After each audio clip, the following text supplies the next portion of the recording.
Hey guys, what's going on? This is going to be a quick one because I've done a lot of takes of this.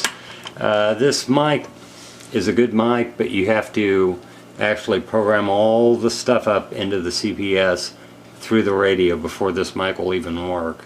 It's a pain in the ass to do, but once you get it done, it's alright. One big downside, there's no FPP. You cannot FPP from the radio. If you want to FPP from the radio, you need to remove it from the cradle, and you can FPP all day long, but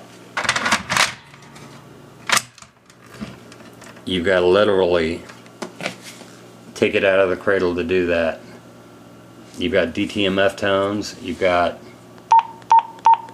channel up and down, you've got your zones, you can go up and down in zones.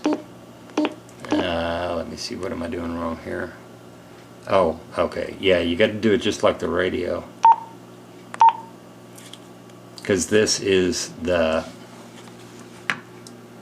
arrows. You've got to follow that. If you want to go back to the home mode, very simple, just hold down.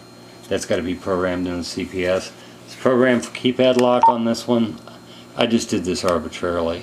Nuisance delete, volume set tone. This is phone list, I believe. Nothing in it.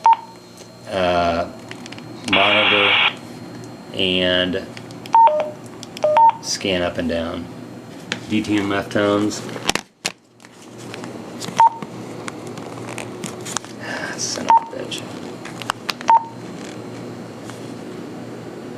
Oh, shoot.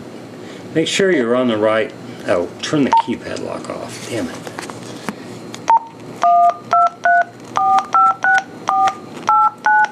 I've been struggling through this because it's a lot harder than I thought it was going to be.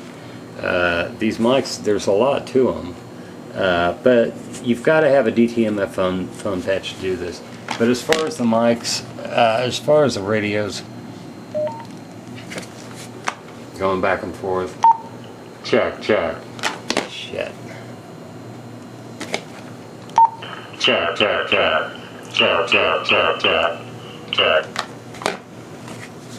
And then you've also got a light on here. Check. So the backlight, while in VA, is programmable. You can program. Turn that off. Scan. Damn it. You can program this pretty much any way you want to. But like I said, the FPP does not function. It's only it's proprietary to the radio. So you can't FPP from this mic. It's evidently got to be a part of the radio to do that. It's a big downside to this. I paid a lot of money for this mic, and I paid a lot of money for two of them. But at the same time, this mic does let you do a lot. And if you're on a trunk network, you really need something like this. If you're on a repeater, you probably need something like this. And if you really don't want to monkey around with your radio while you're driving, something like this would really come in handy. They do make visor mics for these that are hands-free. That's a very good feature.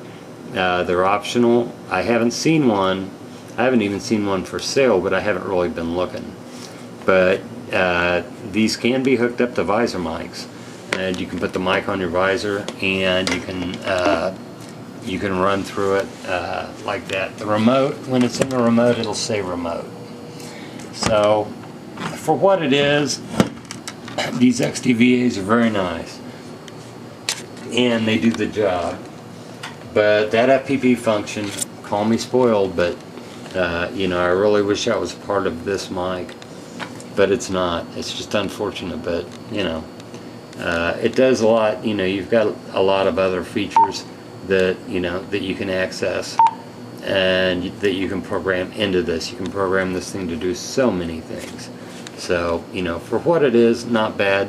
The backlight does stay on. That's a good positive feature for this, so you always know where this thing is. It does have a clip on here to where you can clip it. Actually, it clips onto the side here, right there. I just got it off right now. But yeah, you've really got to figure this out in the CPS to get it to work. You've got to program this. It's under radio now it's under controls. Look under controls and CPS. You've got to program all these features into the radio before this thing will work. And remember, if you do have a radio with FPP, FPP is not going to be a function you can access with this keypad or with this mic. Big downside for me. But at the same time, these mics do a hell of a lot. And these XTVAs are very, very convenient. I put an FDN1 knob on this one just because those other ones are just too hard to get to. By the way, don't ask me about any more FDN1 knobs. I will not answer if you ask me that. I've answered that so many times in videos, and if you're not paying attention, sorry. Sound like a prick about it? Well, you know, that's just the way it is. But anyway, good mic, good converticom. Does work very well. You can hook this up to an amplifier, and you can turn this into a mobile unit very easily. Have the, you know, you can put an external antenna on here. Check. Sorry about that. Damn radios. Check, check, check, check, check, check.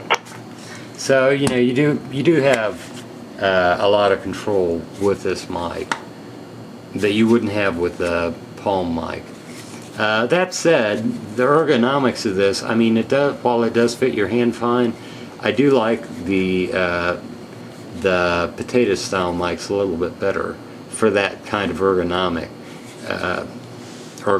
feel. But at the same time, this thing does give you a lot. You know, when you're driving, this thing is going to give you a lot more control over what you're doing than having to reach down and monkey around with your radio and monkey around with the keypad. This is a full-faced or an open-faced unit. It's classified as that in the manual. I don't know why these buttons down here are not all the way down. You know, when you take the radio out, you know, you pop the radio out, you can get access to your buttons. You do need an RF adapter. If you need them, I got them. Go to my eBay and you can see them for sale. I've got brand new ones. They come with the top caps and they're very good. But anyway, I told you I was going to do that, but it took me a while to get this all figured out. Once the radio pops out, the lights go off and the unit kind of goes to sleep. And then once you put the radio back in, you're good to go. So, you know, it's just it's a quick, you know, a quick way to to get some extra power out of your radio and to get it going. Anyway, take it easy, guys. That's the mic. Later on.